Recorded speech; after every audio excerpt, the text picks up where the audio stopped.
Hey guys, this 6-hour P365 and this Holster profile holster has been my EDC setup for the last 4 or 5 months. I just love the slimness, the size of this holster. It's got all the features that I want, and when I appendix carry, this is my setup. But there are times that I do carry outside the waistband. And the last 2 or 3 holsters that I've had that are outside the waistband, I've went with Bravo Concealment. I've had a working relationship with them for the last 2 or 3 years, and they sent me it's called their BCA 3.0 outside the waistband. So shipping is always really fast from Bravo Concealment. I think it was maybe 3 or 4 days from the time that we emailed each other till the time that I received this. This came in a padded envelope, and then everything was inside of this almost like Ziploc baggie. So the holster itself, it comes with 1.5 inch belt loops already on it. And then they sent me some Pancake style loops and their paddle attachments. Later in the video, I will show the holster on with all the 3 different attachment styles, but I prefer to run it with these Pancake ones. It just keeps the holster much closer to your body, but I'll show that. And then these are the paddle attachments. And this just makes for quick on and off. So basically these would attach back here and allows you to quickly just slide the thing on and off without actually using your belt. So one of the biggest reasons why I've always been drawn to Bravo's outside the waistband holsters is the length or the profile of the holster. It's not much bigger than my hand itself, and I've had them from a lot of other companies that basically it'll almost span from like belt loop to belt loop, and it seems like it takes up so much room of my hip. And on average, this is probably 1.5 inches less wide than other manufacturers, and I really like that profile. So some of the features of this, one of the biggest differences of the 3.0 is that it now has adjustable retention. So basically, when the little screw is all the way down at the bottom, it's minimal retention, which for me is already plenty. And then the higher you slide it, and it's basically infinite adjustments. You can go all the way up to here, and then it becomes super tight there. But in the month that I've had this, I found it, the bottom is plenty for the retention. So it's probably been a year or so ago that Bravo started using this diversified polymer.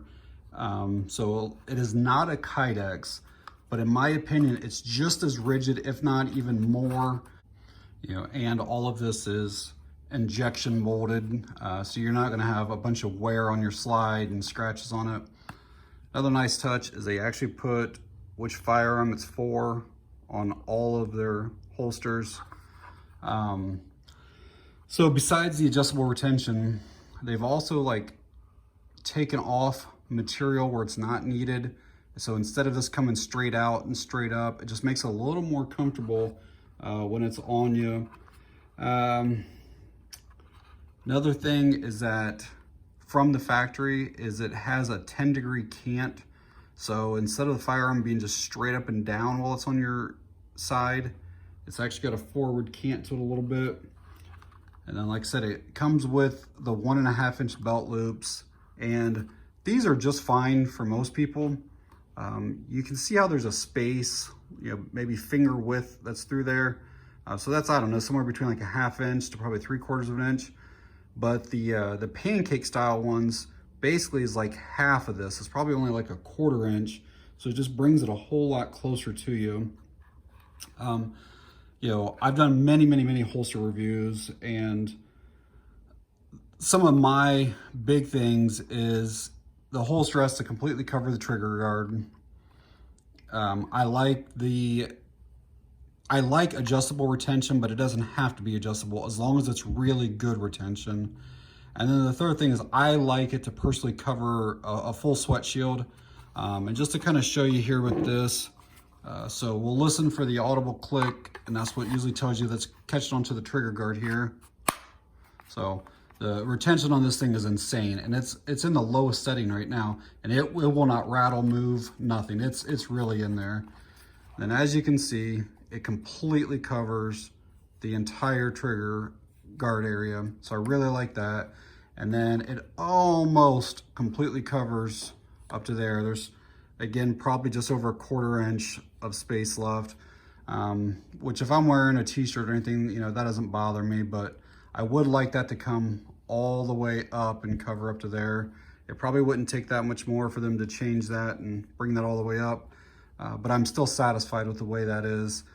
But the rest of it is awesome. All their holsters do come for threaded barrels, which mine is not, but it's just the way that they come standard with that. And on outside the waistband, it does not affect anything at all. It doesn't make the profile any bigger or anything like that because of that there. But you can see on like on this side of the holster how it comes down like this, but this side has a nice undercut. You can see the space that's in there, and I have large hands, you know, extra large hands, and plenty of room to get your draw on there, like tons of room to get in there, no issues whatsoever. So a couple more features of the BCA 3.0 is that it does have adjustable ride height. You can see that there's like a set screw there, but this one is kind of adjustable. So you could move this screw down to here and then lower this down another notch, and this one down to here. And so there's probably, I don't know, an inch or so of adjustability on that ride height. And then one of the other things is it's designed to have a curvature so that if you're wearing it, you know, let's say the 3 o'clock position and your body has, you know, the side of your hips are curved, or even if you go back to the 4 o'clock, just your natural curves on your body, which I'll show you as I'm wearing this here in a minute. It just kind of conforms better to that natural curvature. Okay, I'm gonna show you some pictures of what the holster looks like on my belt using just the belt loops that come with the holster.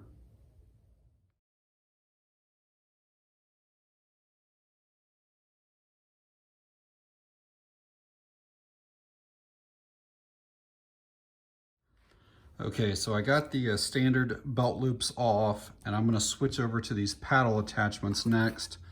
So basically it's just simply putting the struts and the screws in, and it'll align like this here. So I'll show it to you once I get this done here. All right, so that process was very painless. It was basically just those 4 screws to remove, 4 screws to put back in. Total process took maybe a minute, minute and a half. Super, super easy. I've done other holster reviews in the past. Specifically, I did one on a Klinger maybe like 2 years ago that it seriously took like 20, 25 minutes between like one variation of it compared to the next. It was such a pain in the butt. The screws were like inside the holster and you had to like try to feed your fingers through there. So this was really slick. So this is with the paddle attachments. And then I will show you a few pictures with this on.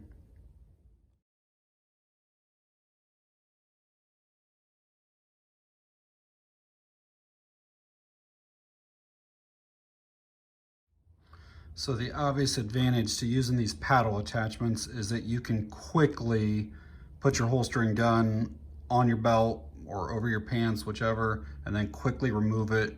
You don't have to remove your belt at all. I will say that with the paddle attachments and this configuration right here, it does ride a little bit too high for my liking. You can see like with the standard belt loops, basically your belt was going to be riding here, and then with these paddle attachments it's riding here. But Bravo does include these struts, and if I were going to be using it in this configuration, personally I would use the struts.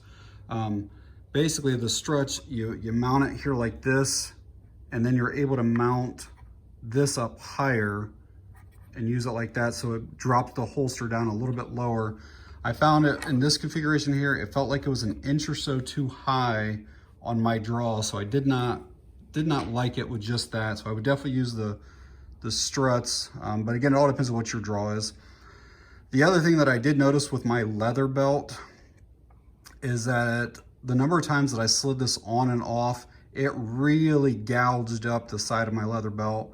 One of those nylon type ones, I'm sure it's fine, but the leather just, you can almost see all these little marks on here from like these rivets is actually what slid and like kind of gouged up the belt.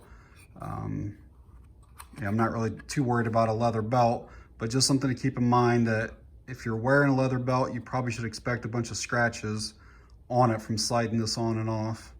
I will say that the paddle attachment, that this thing down here, man, that thing grips onto your pants, into your belt really well. It's hard even just to adjust it around the belt. Like let's say you put it on and you're at the 2:30 position, but you want to be at the 3 o'clock. It's kind of difficult with a leather belt and stuff just to even move it back to the 3 o'clock position. So it does grip pretty well. Like it grips so well, in fact, that I had no problems whatsoever unholstering, doing fast draws. Kind of my concern always with these paddle styles is that the whole thing's gonna slide off your belt or something. Like it literally does not move.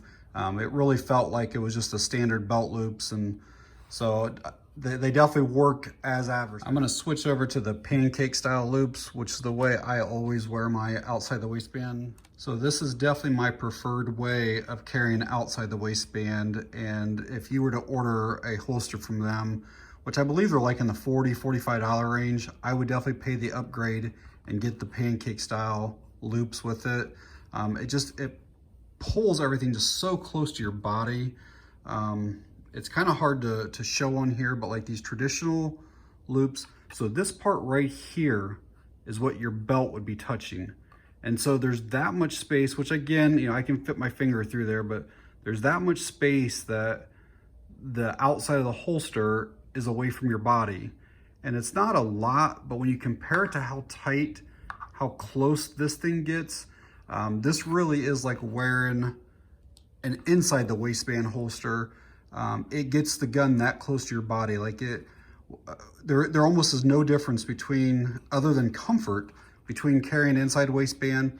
Now again, I typically carry appendix, and this probably would not be a good holster for appendix carry. But if you're a 3 o'clock, 4 o'clock, whatever guy, this is an awesome holster for that. All right, I'm gonna show you some pictures of this on with the pancake style clips.